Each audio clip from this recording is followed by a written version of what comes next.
этом видео мы не расскажем вам о том, как посчитать интеграл, но зато вы узнаете, зачем он нужен. Допустим, есть функция f от x, которая задана на отрезке от точки А до точки B. Если вычислить интеграл этой функции, то он будет равен площади под графиком S. То есть с математической точки зрения он нужен для того, чтобы посчитать площадь под фигурой. Это первое историческое применение интеграла. Хорошо, допустим, понятно, но все же давайте разберемся, зачем он нужен.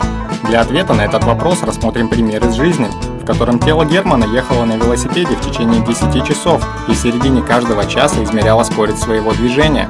Получилась серия столбиков шириной в 1 час и высотой в среднюю скорость движения в течение каждого отдельного взятого часа.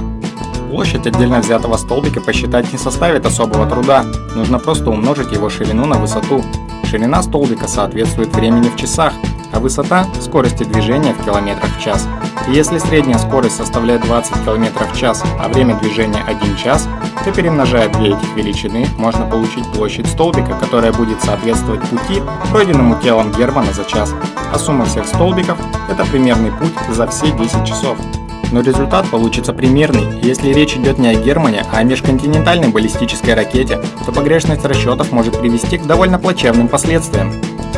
Если фиксировать скорость раз в полчаса, то результат получится уже точнее, а уменьшая отрезки на графике до бесконечности, сумма их площадей будет стремиться к площади под графиком.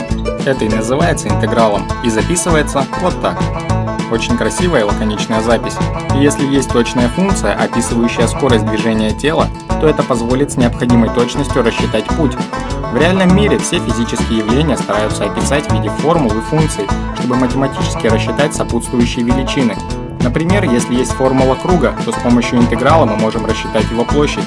Точно так же, зная формулу шара, можно вычислить его объем. Еще с помощью интеграла находят энергию, работу, давление, массу, заряд и другие важные физические величины. Однажды и мне в реальной жизни пригодился интеграл, когда я наблюдал следующую картину.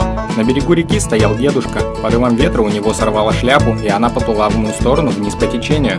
Здесь мне и пригодились знания математики, полученные мною на первом курсе института.